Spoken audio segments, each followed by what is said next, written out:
Hey guys, welcome back to another video. Today we're going to be doing a $100 gaming PC build. We went with the M82 small form factor PC.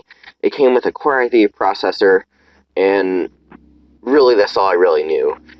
Opening up the computer, well, it's a mess. It had this weird mounting system for the hard drive.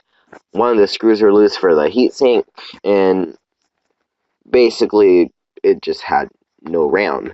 Now you guys might be wondering, well, if it doesn't have RAM and you don't know anything about the computer, how do you know it even works? And I'm like, well, I tested it out. So opening up the hard drive, I wanted to see what we actually had to work with.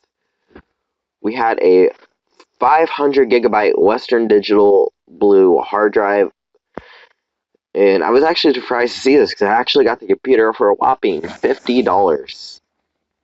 Um, Next up, we have this weird looking floppy disk or optical drive.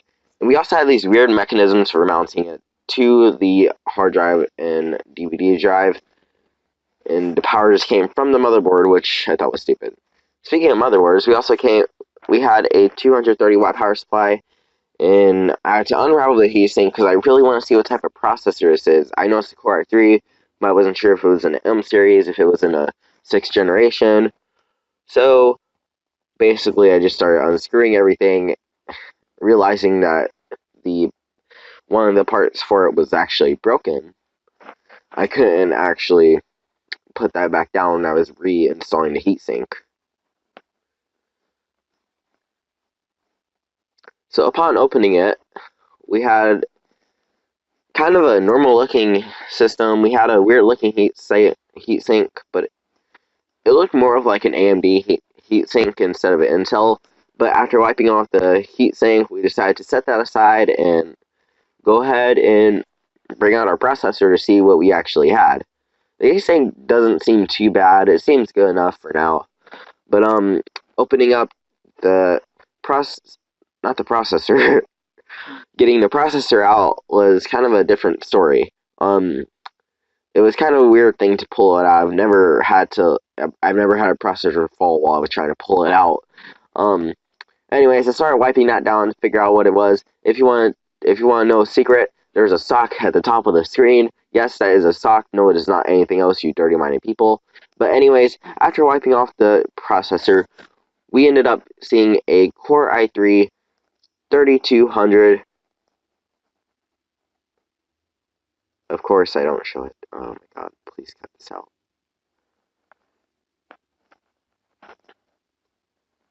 Anyways, we ended up with a Core i3 3220, and it had, I believe, 2 cores, 4 threads. So I went ahead and reapplied the processor. I went ahead and grabbed some extra thermal paste, which it took me a minute to find because at first I thought I had it in a motherboard box, but I ended up having it in a graphics card box. So I went ahead and put the stuff back on, and I reapplied the heatsink. So at first I tried to see if it would fit again because I didn't know which way to remount it, and I spent like 2 minutes trying to figure out how to put this back on. And finally, after like 2 minutes, I realized. So I had to unplug the fan for a minute because it wouldn't fit going in regularly, and I went ahead and plugged in the cord for it and put it down the heatsink. Then I went ahead and started screwing everything back into place. That way it would all be tightened and it can get its proper cooling.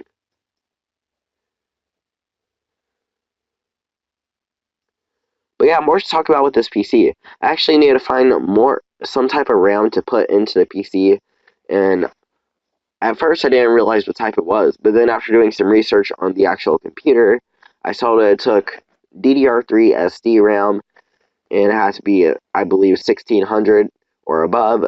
So after going on eBay for a little bit, I was able to find some stuff. We found 4 gigabytes of DDR3 1600 RAM for around $20, which I thought was good enough. That way I could put it into the computer, hoping that it wasn't broken or that it worked or anything. And I went ahead, slid it in to the blue slot because it was for some reason a blue RAM stick. I'm used to seeing them as green, but whatever. I put that in, and it was fine. Oh, and also, I replugged the fan that we pulled out from earlier. Definitely didn't forget about that.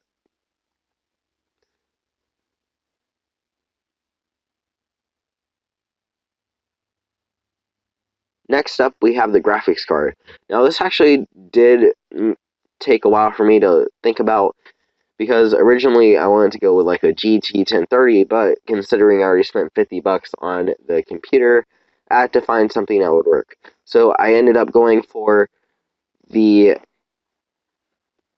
I believe it was Sapphire or MSI RX 450, or aka Radeon HD 450. I don't know why it all looks different. Which I got for around $30, but it was different. And we had to make some modifications to fit it in the case because I couldn't find the small form factor brackets. Now, the reason why on screen it showed that it was about $45 is because the GPU pricing, it went up from when I bought it, but it's starting to go back down now. If you guys haven't seen my last video, go ahead and check it out.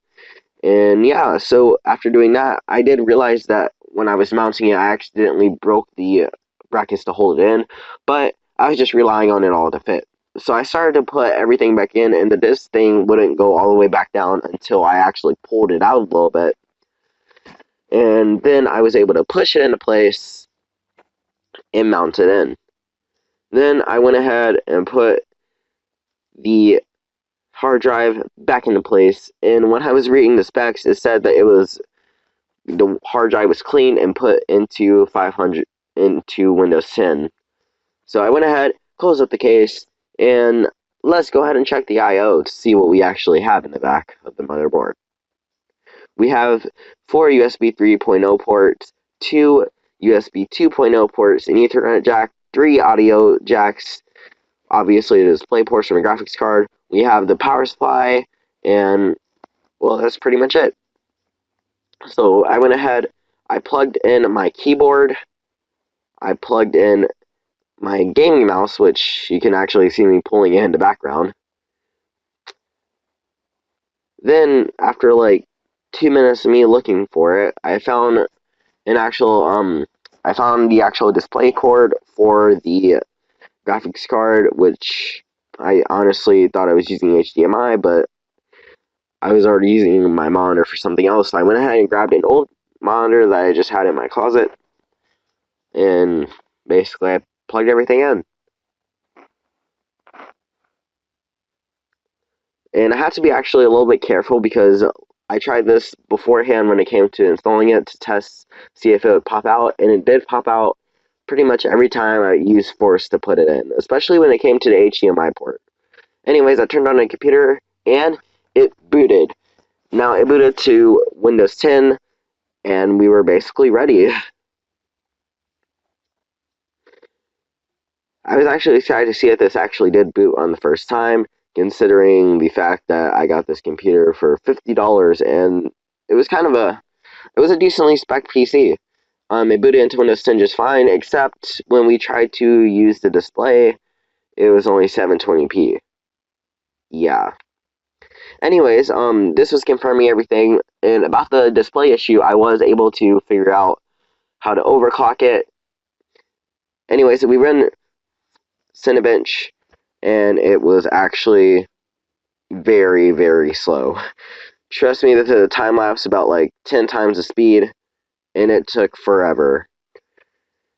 But it beat the i5 when it came to ratings.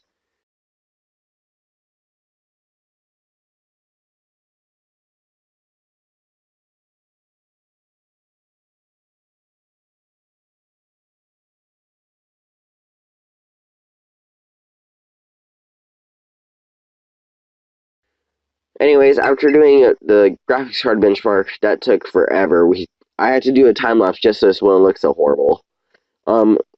We beat the HD graphics, if that if that's even good.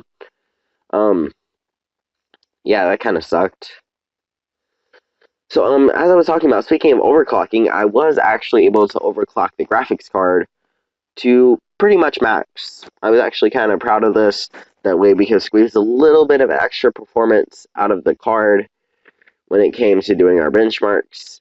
And I did have to put up the fan a little bit more. That way everything could go faster.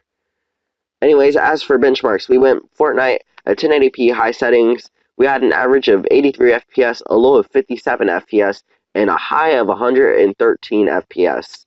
Now, this is actually a very playable experience because it only went below 60 when I was going down the parachute, when I jumped out of the freaking bus, and I think it was fun. Next up, we have Minecraft. At 1080p max settings with Optifine installed, we had an average of 180 FPS, a low of 75 FPS, and a high of 242 FPS, which I really only got when I was staring at the sky or the ground, or nothing was really going on. Minecraft's a very easy game to run, so I wasn't surprised about this. I love Minecraft. It's basically my favorite game. Anyways, next up, we have GTA 5 at 1080p medium settings. We had an average of 68 FPS, a low of 52 FPS, and a high of 101 FPS. So this is kind of an easy game to run. Obviously, I didn't record this footage. It was actually borrowed from a YouTuber. And next up, we have Overwatch at 720p, which for some reason won't boot at 1080p. We went at medium settings. We had an average of 74 FPS, a low of 48, and a high of 87. I 100% suck at Overwatch, so excuse the very bad gameplay.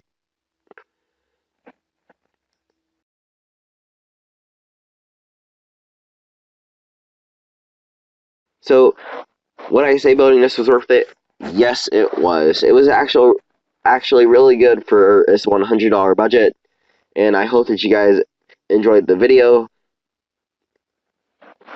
Okay, editing right here. I'm actually editing this video on the computer to see how good it goes, and it took like the amount for, yeah, it was horrible. Anyways, like I was saying, do I recommend buying this? Yes, I do. It was a really good experience trying to build this computer, and I had a lot of fun doing so.